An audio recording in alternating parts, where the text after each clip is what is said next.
Share market में ज्यादातर experts PSU companies में निवेश के बड़े पक्षधर नहीं दिखते हैं। सरकारी हस्तक्षेप, प्रबंधन की जटिलता जैसी चिंताएं सरकारी कंपनियों को मोस्ट फेवरेट की लिस्ट से दूर रखती हैं। लेकिन इन दिनों फ्लेवर बदला हुआ है। निजीकरण के संभावित बूस्टर डोज के कारण सरकारी कंपनियों के शेयर हाई डिमांड में है। सभी को लग रहा है कि सरकारी कंपनियां मालामाल कर सकती हैं। ऐसे में यह जानना जरूरी है कि पीएसयू का चक्र क्यों बदला है और आगे कौन सी सरकारी कंपनियां धमाल मचा सकती हैं। हम फोकस करने वाले हैं पीएसयूज पर। और पिछले कुछ दिनों से शेयर बाजारों में आपने नोटिस करा होगा, पहले सरकारी बैंक्स ने धूम मचाई, उसके बाद अब बाजार को बहुत वैल्यू तमाम सरकारी कंपनीज में भी नजर आती है, एक्स ऑफ बैंक्स। तो ये पूरा पॉकेट है मैसिवली आउट परफॉर्म करता हुआ। ऐसे में स्पेस में चल क्या रहा है, क्या हमें और आपको भी इस दौड़ में पार्टिसिपेट करना चाहिए, और अगर करना है तो कौन से स्टॉक्स हैं जहां पे एक्सपर्ट्स मानते हैं जिनके थ्रू इस पीएसयू रैली को हम इनकैश कर सकते हैं।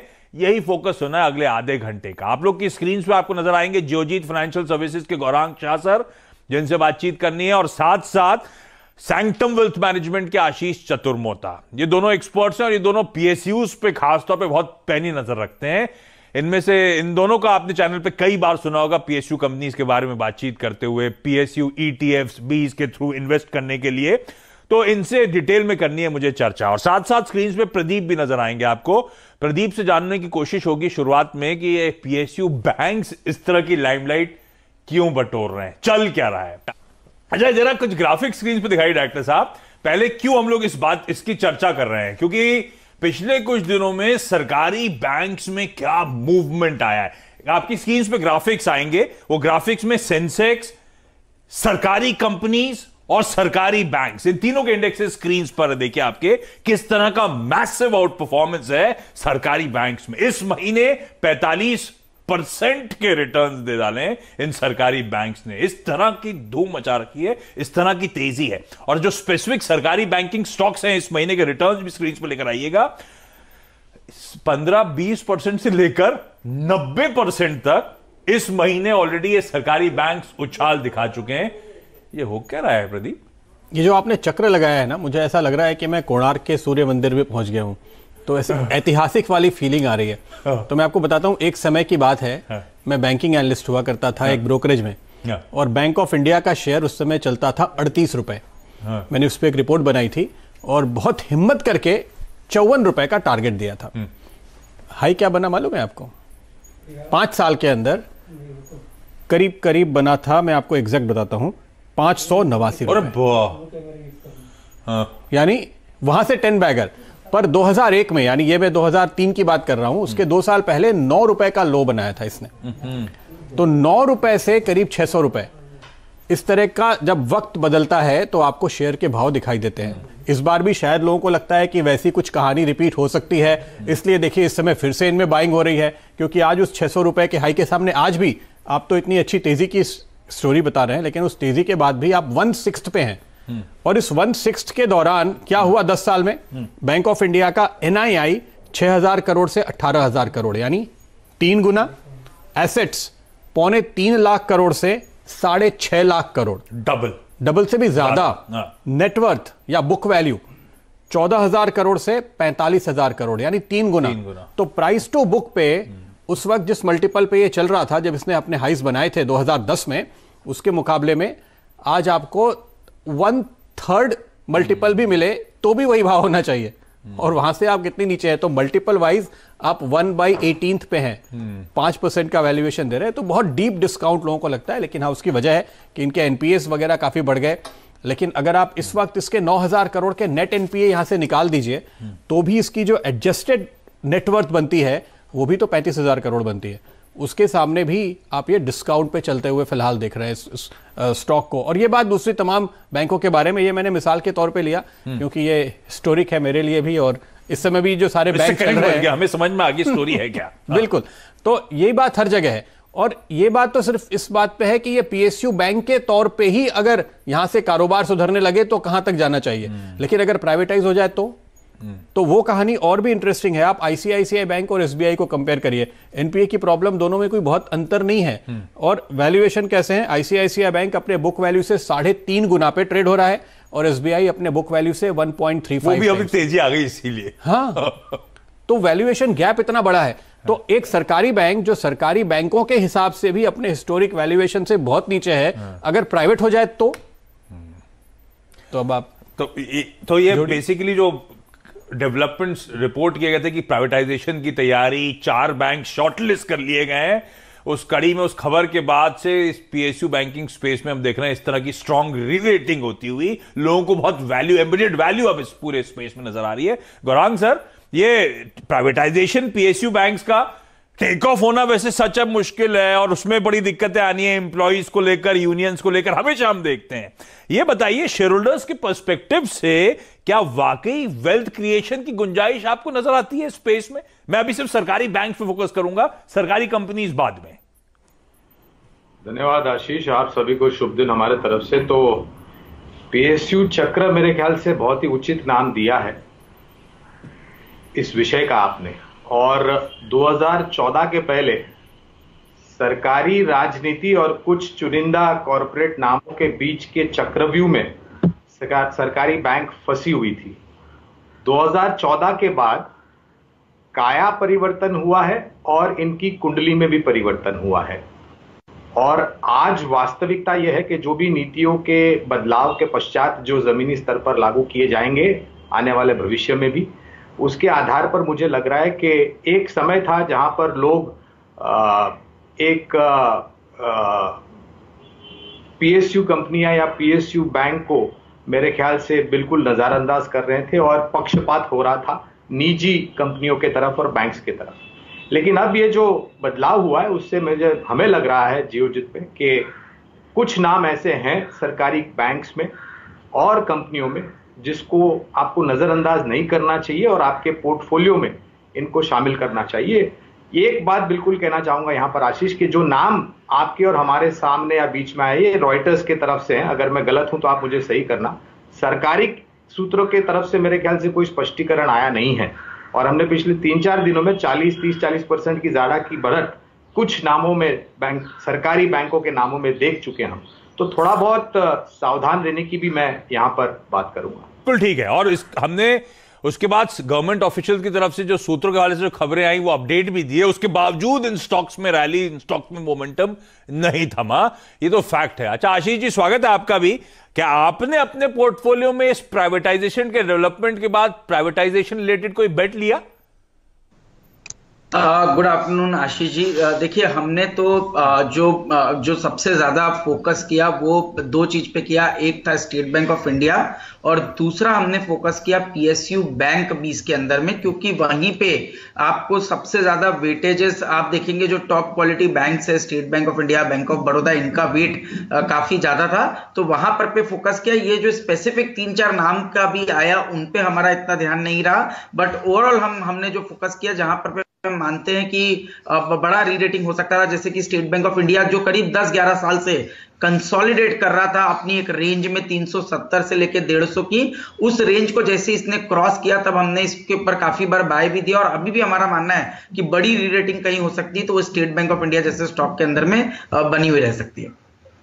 ये जो आपने नाम लिया एसबीआई और आप कह रहे हैं पीएसयू बैंक 20 जो है, इनमें अभी भी खरीदारी करने के आशीष मौके हैं क्या? बिल्कुल है आशीष जी, क्योंकि देखिए सबसे पहले 2 बात समझनी चाहिए कि मार्केट जो है वो साइकिल में ट्रेड करता है और दूसरी बात मार्केट का जो फोकस था वो पिछले 3-4-5 सालों से इन कंपनीज की तरफ एक नेगेटिव रुझान बना हुआ था और वो ट्रेंड आपने अभी बदलते हुए देखा। ग्रोथ से कहीं ना कहीं वैल्यू ड्रिवन, वैल्यू के रिलेटेड स्टॉक्स के ऊपर फोकस आया और जैसे ये फोकस इन कंपनीज पे पड़ा तो ये सबसे बड़ी की beneficiary state bank of India जैसी कंपनी होती है। तो यहां पर पे टेक्निकली आप देखेंगे 2010 में जो भाव हुआ करता था वो 350 हुआ करता था, नीचे में 150 रुपए तक स्टॉक गया और इवेंट इवेंचुअली 2021 में ये ब्रेकआउट आपको 370 के ऊपर आता हुआ देखने को मिला। तो मेरे ख्याल से 10 साल का जब कंसोलिडेशन कंप्लीट हुआ है तो ये स्टॉक कहीं ना कहीं 550 रुपए की ट्रेजेक्टरी में एंटर होता हुआ आपको नजर आएगा।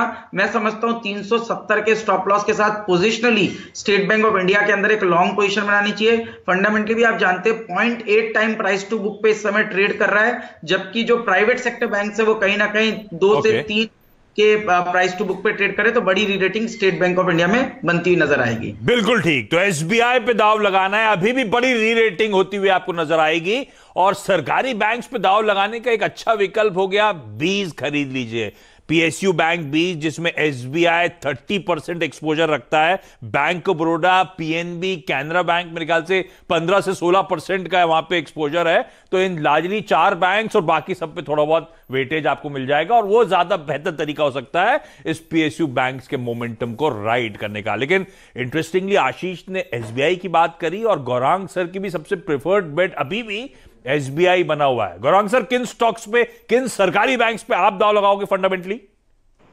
तो आशीष 2 या 3 हफ्ते पहले ही स्टेट बैंक पर राय दी थी, 280 के आसपास, 300 के आसपास भाव था, 465 480 का लक्ष्यांक दिया था। तभी तिमाही नतीजे, तीसरी तिमाही के नतीजे नहीं आए थे। तीसरी तिमाही के नतीजे आने के पश्चात खरीदारी की कवायद बरकरार है। लक्ष्य को हमने ऊपर के तरफ खींचा है और करीबन 520 का एक साधारण सा लक्ष्य रखा है। मुझे पूरी उम्मीद है कि नतीजों के आधार पर इसको भी हम ऊपर के तरफ लेके जाएंगे। और दूसरा विकल्प है बैंक ऑफ बड़ौदा। यहां पर आपको याद होगा कि विजया बैंक और देना बैंक का विलय हुआ था बैंक ऑफ बड़ौदा में। उसके पश्चात बैलेंस शीट पर थोड़ा बहुत बोझ बढ़ गया था ग्रॉस और नेट एनपीए और प्रोविजनिंग को लेकर के। लेकिन जैसे जैसे समय बीतता गया परिस्थिति में सुधार हुआ, नतीजों में भी सुधार हुआ और हमने बैंक ऑफ बड़ौदा के शेयर के दामों में भी सुधार होते हुए दिखा। लंबी अवधि के लिए बैंक ऑफ बड़ौदा भी पसंद आता है। लक्ष्य हमने निर्धारित किया 125 का। अरे वाह। तो एसबीआई और जो कंजर्वेटिव टारगेट्स गौरांग सर कह रहे हैं 520 के, यहां से दरअसल 100-125 रुपए अभी भी ऊपर आपको ये बैंक जाता हुआ नजर आएगा। और आशीष ने तो 550 तक के लक्ष्य की बात करी है। बैंक ऑफ बड़ौदा दूसरा विकल्प और निफ्टी पीएसयू बैंक बीज जो है, पीएसयू बैंक बीज में भी आप खरीदारी कर सकते हैं। अच्छा, ये सरकारी बैंक का रब ऑफ समझिए। लोगों ने पहले तो इसमें तेजी करी, जब इसमें बहुत तेजी हो गई तो इसका स्पिल ओवर गया सरकारी कंपनीज पर। हमने देखा पिछले कुछ दिनों में कई सारी सरकारी पब्लिक सेक्टर एंटरप्राइजेज जो हैं, सीपीएसई जो हैं, उनमें बड़ा मैसिव आउट परफॉर्मेंस आना शुरू हुआ है। ऐसे में बैंक्स की तो हमने बात कर ली। एक छोटा सा ब्रेक ले रहा हूं, ब्रेक के उस पार हम बाकी सरकारी कंपनीज पर फोकस करेंगे और एक्सपर्ट्स की सबसे प्रेफर्ड बेट्स उस स्पेस में कौन सी हैं उस पर चर्चा। पीएसयू चक्रा, तो हम लोग फोकस कर रहे हैं जो पीएसयूज की समय एक मैसिव रीरेटिंग आपने आती हुई देखी है, सरकारी बैंक्स में उछाल, उसका स्पिल ओवर बाकी सरकारी कंपनीज में। हमने अब तक चर्चा करी सरकारी बैंक्स की, क्या क्या निकल के आया, कौन से पिक से मैं आगे लौटूंगा। समय वेस्ट किए बिना अब मैं चाहता हूं कि सरकारी कंपनीज में जो स्पिल ओवर की मैं बात कर रहा हूं वो भी आपकी स्क्रीन पर आए। अच्छा, ये पॉकेट भी मैसिवली अंडरवैल्यूड है, तो शायद जब हम वैल्यूएशन की तलाश रहे हैं कि अट्रैक्टिवनेस, तो इसीलिए शायद लोगों को अब सरकारी कंपनी सबको पसंद आ रही है। आपकी स्क्रीन पे कुछ ग्राफिक्स आएंगे। मिसाल के तौर पे एक ओएनजीसी सबसे पहले, ज्यादा डिटेल में नहीं जाता। ओएनजीसी देखिए, इसने पहले एक जमाने में 300, 350 के लेवल छुए हुए हैं और आज ये स्टॉक 100, वो भी अभी कुछ दिनों की तेजी, नहीं तो 60, 40, 50 रुपए तक गिर गया था। कुछ दिनों की तेजी के बाद 110 रुपए के आसपास के लेवल्स पर आपको कामकाज करता हुआ नजर आएगा, लेकिन अभी भी मैसिवली अंडरवैल्यूड। 1,40,000 करोड़ रुपए का मार्केट कैपिटलाइजेशन, बड़ी हेल्दी बैलेंस शीट, गजब का बिजनेस, ओएनजीसी विदेश के गजब के एसेट्स। तो इस तरह के मैसिव अंडरवैल्यूएशन से स्क्रीन पर ग्राफिक्स आपके चलते रहेंगे। लेकिन गौरांग सर, क्विकली ये समझाएं, क्या वाकई जब हम वैल्यूएशंस कैचअप होते हुए देख रहे हैं सरकारी कंपनीज में, तो एक अच्छा विकल्प हो सकता है? बैंक्स में वो हो रहा है, इन सरकारी कंपनीज में भी अच्छा वैल्यूएशन कैचअप होगा? अगर हां, तो आपका सबसे प्रिफर्ड बेट इस स्पेस का। उसके बाद आशीष आपके पास आऊंगा यही सवाल का आंसर जानने के लिए, सबसे प्रिफर्ड बेट। गौरांग सर। आशीष, ये चीज ध्यान में रखना जरूरी है कि आप सरकारी कंपनी अगर पसंद करते हैं तो वो कौन से क्षेत्र से जुड़ी है और वो कौन से कामकाज में कामकाज करती है। और उसी तर्क के आधार पर हमें काफी लंबे समय से बीएल की निवेश की कवायद की आपी के चैनल पर। मेरे ख्याल से हाल ही में कुछ हफ्तों पहले 115-120 का भाव था जब मैं आपी के चैनल पर था और मैंने राय दी थी यहां पर निवेश करने के लिए। और जिस तरीके से ये पूरा डिफेंस, मेक इन इंडिया जमीनी स्तर पर लागू हो रहा है और बहुत सारी नई लिस्ट और आने वाली जिस पर प्रतिबंध लगा जाएगा इंपोर्ट करने के लिए डिफेंस रिलेटेड इक्विपमेंट। और ये ऐसी कंपनी है जो इलेक्ट्रॉनिक वॉरफेयर और रडार सिस्टम्स में अपनी बादशाहत रखती है और उसी तर्क के आधार और एक बात है कि ऑर्डर बुक होना एक अच्छी बात है, लेकिन उससे और अच्छी बात ये थी ऑर्डर बुक को कितनी तेजी से आप एग्जीक्यूट करते हैं जिससे नतीजों में तब्दीली आएगी बेहतरी के लिए। 175 का लक्ष्य हम फिलहाल बना करके चल रहे हैं BL। ओके, तो सरकारी में दाव लगाना है तो कौन से सेक्टर पे आप जा रहे हैं ये भी इंपॉर्टेंट है, बिल्कुल सही बात। और भारत इलेक्ट्रॉनिक्स यानी कि BEL, नवरत्ना PSU, आपकी स्क्रीन पे लिस्ट आ रही है। हमारे देश में होते हैं महारत्ना, नवरत्ना का दर्जा और मिनी रत्ना का दर्जा दिया जाता है और उसके बाद बाकी सारे। तो ये स्टॉक आपकी स्क्रीन पर BEL, इस पे आप दाव लगा के चल सकते हैं। आशीष सर, ये हमने बैंक्स की तो बात कर ली, सबसे प्रेफर्ड सरकारी बेट कौन सा है कंपनीज में अदर देन बैंक्स? बिल्कुल, तो देखिए यहाँ पर मेरी सबसे प्रेफर्ड बेट रहेगी BPCL की, जो कि एक डिसइन्वेस्टमेंट का कैंडिडेट है। और साथ ही साथ आप इसको टेक्निकल रुझान से देखें तो 2019 अक्टूबर में इसने अपना ऑल टाइम हाई बनाया था करीब 550 रुपए के आसपास, और तब से हमने देखा है 500, तब से एक फॉलिंग रेजिस्टेंस लाइन के तहत ये स्टॉक एक दबाव के अंदर में था। बट पिछले 2-3 हफ्तों से इसने एक मजबूत बेस बनाया 420 के स्तरों पर और इवेंचुअली इस फॉलिंग रेजिस्टेंस लाइन को क्रॉस किया है। मेरे हिसाब से BPCL में कम से कम 18% की तेजी, आपको 18 से 20% की तेजी मौजूदा स्तरों से देखने को मिल सकती है। मैंने 408 रुपए के स्टॉप लॉस रिकमेंड किए और मुझे लगता है शॉर्ट टर्म लक्ष्य इसका 500 रुपए का देखने को मिल सकता है। तो मेरा बेस्ट प्रिफर्ड बेट PSU अंडरटेकिंग्स के अंदर में BPCL होगा। बिल्कुल ठीक बात। और BPCL उन सरकारी ऑयल मार्केटिंग कंपनीज में से है जो कम से कम अच्छा ट्रैक्शन, अच्छा मोमेंटम दिखा रहे हैं अपने डिसइन्वेस्टमेंट के चलते। 540, 550 जैसे आशीष कह रहे हैं अब तक के हाईज, और ये स्टॉक इस समय 425 के जोन्स के आसपास है। तो हो सकता है अच्छी तेजी, अच्छा मोमेंटम दिखाए। उसके नीचे IOC है, HPCL देखिएगा, ये तो अभी भी मैसिवली अंडरवैल्यूड नजर आएंगे। BPCL में तो खबर का टेलविंड है इसलिए उछाल दिखाता हो, तो ये OMCs वाकई अट्रैक्टिव स्पेस में, और BPCL इस समय सबसे प्रेफर्ड पिक लेकिन आपको आपकी स्क्रीन पे नजर आएगा। क्विकली एक रैप अप ले लेता हूं जो स्टॉक्स पे फोकस हुआ है, जिस पे पिक्स निकल कर आई हैं। तो हमने जो चर्चा करी सबसे पहले बैंक्स के साथ, सरकारी बैंक्स के साथ शुरुआत करी थी। SBI एक कंसेंसस बेट है, गौरांग सर ने भी, आशीष जी ने भी कहा SBI पे दाव लगाना है। Bank of Baroda Gaurang sir को उसके बाद दूसरा स्टॉक है जो पसंद आता है, इसमें तेजी करी जा सकती है, अभी भी मौके हैं। और सरकारी बैंकिंग स्टॉक्स में अगर तेजी को खेलना है तो ज्यादा अच्छा एक विकल्प हो सकता है PSU बैंक 20 ले लें, जिसमें SBI, जिसमें PNB, जिसमें कैनरा बैंक, जिसमें बैंक ऑफ बड़ौदा का सबसे ज्यादा एक्सपोजर है। तो सारा एक्सपोजर आपको मिलेगा इसके थ्रू, इसमें अभी भी तेजी करने के मौके हैं।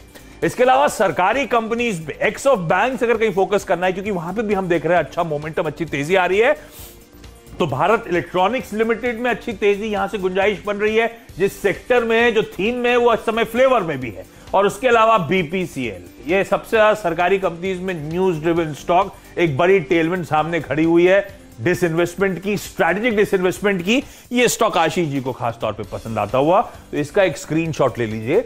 ये वो सरकारी स्टॉक्स हैं जहां पे पोर्टफोलियो बेट के तौर पे इन सब पे दाव लगाया जा सकता है। गौरांग सर, आशीष जी, आप दोनों का बहुत बहुत धन्यवाद वक्त निकालने के लिए, हमसे बातचीत करने के लिए और बेहतरीन पिक्स हमारे साथ शेयर करने के लिए। और इस नोट पर आज की इस खास पेशकश PSU चक्र में भी इतना ही।